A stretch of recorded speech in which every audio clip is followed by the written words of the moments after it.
Nagdeklara na si House Speaker Martin Romualdez ng all-out war laban sa mga smuggler, profiteer at hoarder ng pagkain na nakita niyo naman, ha? Nagpapahirap umano sa mga ordinaryong pamilyang Pilipino.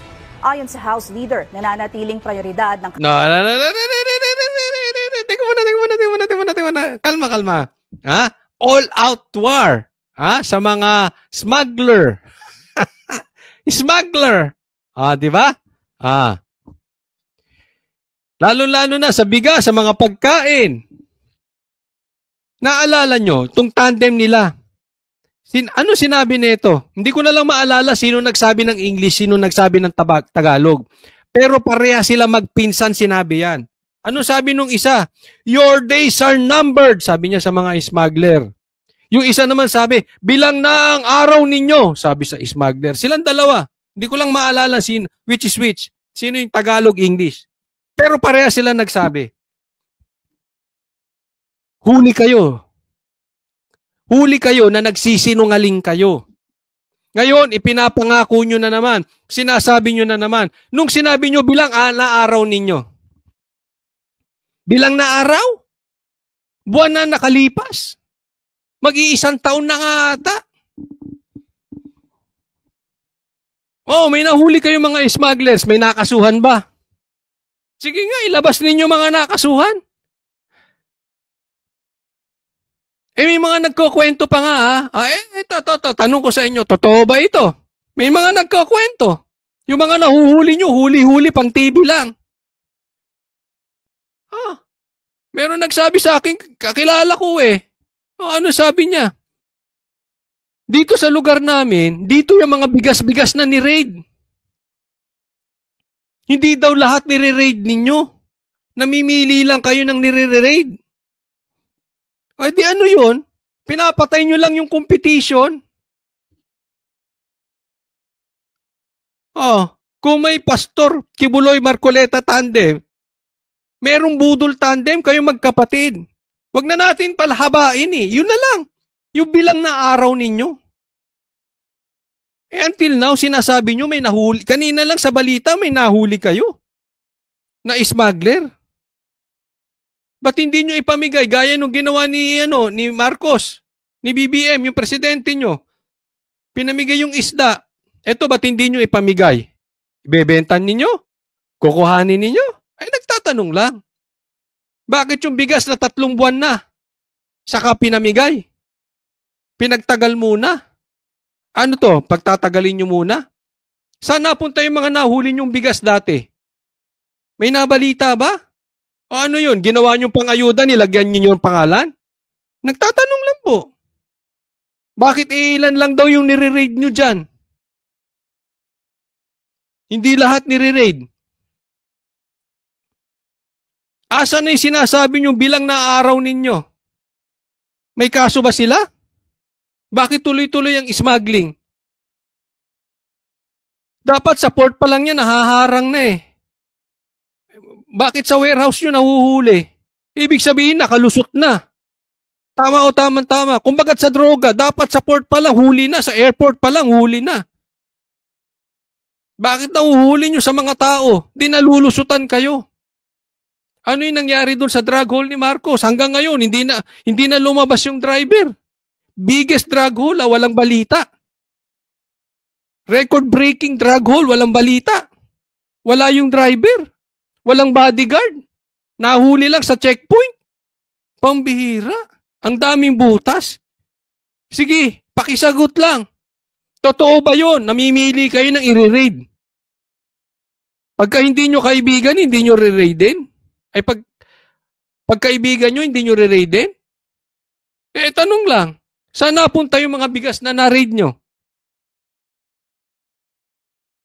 Asa na yung mga drug lords? Merong listahan na ng mga drug lords. Nilabas nyo pa yung mga pangalan dyan sa house. Nabalita yan sa mainstream media, hindi lang sa SMNI. May nakulong ba ni isa sa kanila? May nakasuhan ba ni isa sa kanila? Tanong lang po. Kasi ito na naman kayo, sasabihan nyo na naman yung taong bayan All out war sa smuggling. Sinabi mo na yan, tambay Sinabi nyo na, kayo ba talaga magpinsan? Lulukuhin nyo na lang kaming taong bayan parati. Tapos pag tinatanong kayo, magagalit kayo, ipapakontempt nyo. Damihan nyo yung kwarto dyan sa contempt, ano nyo? Parang gusto nyo lahat i-contempt, lahat ng kukontra sa inyo eh. Gusto nyo at ituring kayong mga Diyos. Sige na, ilabas lang ninyo. Saan napunta yung mga nahuli nyo before na smuggle na mga bigas? Yung listahan na nilabas nyo dyan sa HOR, may isa ba nakasuhan or nakulong? Pakisagot lang. Pakisagot kung sino man sa inyo magpinsan. Ni BBM, ikaw, tsaka ikaw. Sagutin nyo.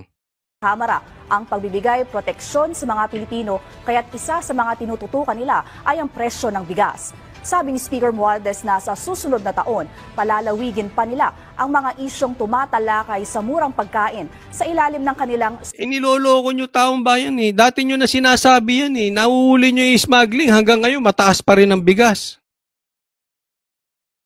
Kailan nyo ba maaayos siya sa 2028 pagbaba ni Marcos?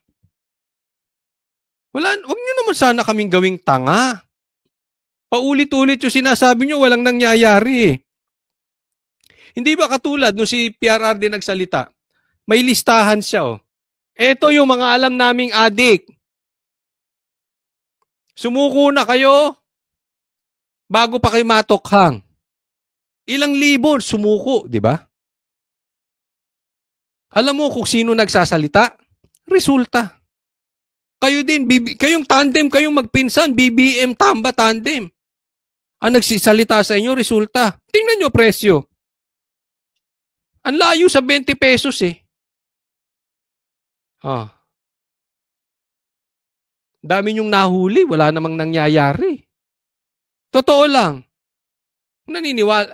Sige, tanungin ko kayo sa mga manunood. Naniniwala ba kayo sa BBM, Tamba, tandem? Nabilang na ang araw. Your days are numbered, mga smugglers. Para kayong bantay sa lakay eh. Alam mo kung bakit? Yung pinsan mo, Martin, na si BBM, naging, ano pa yan ha?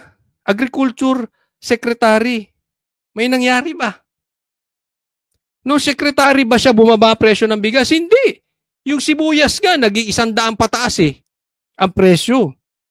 200 pa nga. Yung asukal, 100 plus ang kilo. Naalala nyo yon? Sili, tumaas din. Presidente, Agriculture Secretary rin? Walang nagawa sa agriculture? Ano ba talaga yan si Marcos? Weak ba talaga yan o walang silbi? Pinalitan siya. May nangyari ba? Ganyan din.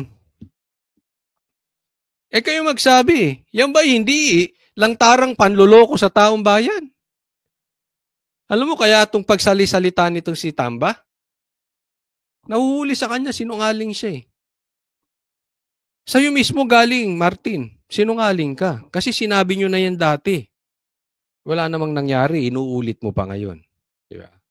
Hindi ako nagsabi nun, ikaw. Nasa beli tayo ng mainstream media. Marami pong nakapanood nun. Super Committee.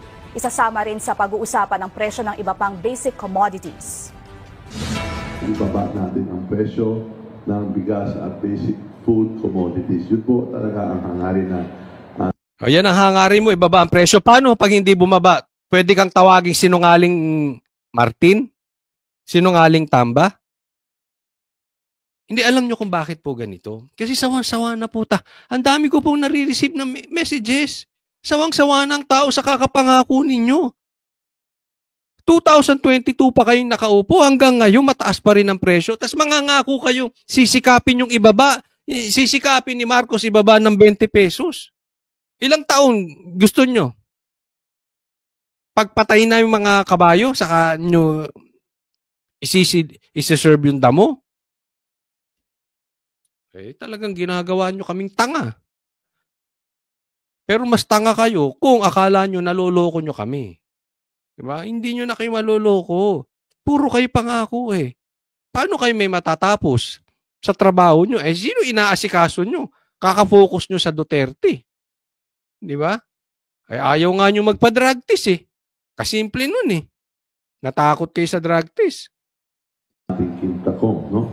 This one we're going to... Ako tanong ko lang naman, ikaw kaya Martin, papayag ka magpa-drug test?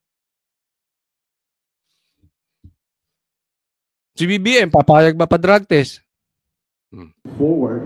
In fact, there will be hearings and briefings. Ano naman koneksyon sa bigas noon? Paano kasi? Yan sinasabi ng taong bayan, lutang na kayo. Para na kay si Lenny, lutang. Ano sinasabi nila? Hindi ko sinasabing totoo yun, ha? Kaya lang, parang ganun lumalabas eh. Kasi yung mga pangako nyo hindi nangyayari. Ano ba naman pagbigyan nyo yung drug test? Nang hindi na kayo pagdudahan, na pag meron kayong kapalpakang nagagawa, hindi na papagbintangan yung droga. Di ba? Kadali-dali naman magpa-drug test. Ewan ko ba naman sa inyo, oh? This week, Kita mo, anong lumalabas sa'yo? Sinungaling trapo. Ako ito lang sa akin, ha, sa mga kababayan. Nasa sa inyo naman yun eh. Kung maniniwala kayo o hindi. Iwasan na po natin yung trapo. Diba? Pag nakakita kayo ng isang kandidato, darating ang 2025 election. Nung panahon niya, wala siyang nagawa. Boboto nyo pa ba? Wala siyang ginawa kung hindi mag-ayuda. Walang proyekto, walang infrastructure. Kasi yan, malaking proyekto yan, ha. Tanungin nyo agad. Congressman ka, anong infrastructure mo sa lugar ninyo? Kasi kailangan ng bansa natin yan eh. Infrastructure. Hindi pwede tayong bigayan lang ng bigayan ng pera. Hindi tayo aasenso niyan. Tanong nyo sa mga congressman. May infrastructure ba? Meron bang nagawang tulay? Kung wala, niloloko kayo niyan. Bahay nila gumaganda. Tapos yung buong probinsya nila, pabulok ng pabulok. Pambihira yan. Nuknukan ng lukuhan yan. Ako, sa akin lang, huwag kayong boboto ng hindi nakagawa ng infrastructure. Anong silbi ng mga yan? Sa bansang Pilipinas, alisin mo yung ayuda. Wala. Kayo mag-decide. Di ba? Sa akin naman nagsasuggest lang. Anong nagawa nila? Kung walang nagawa, bakit nyo pa iboboto? Dahil maganda apelyido? Pagandahan na lang tayo ng apelyido. Pag ang apelyido, tunog Kastila, boto natin. Ganon. Core ninyo, ha? Diba? Kaya tayo naloloko eh. Diba? Itinapon nyo na yung tatay, binoto nyo naman yung anak. No, diba? Huwag na tayong papaloko. Lagi nyo hihingin yung resibo. Huwag na po tayo paloko, ha?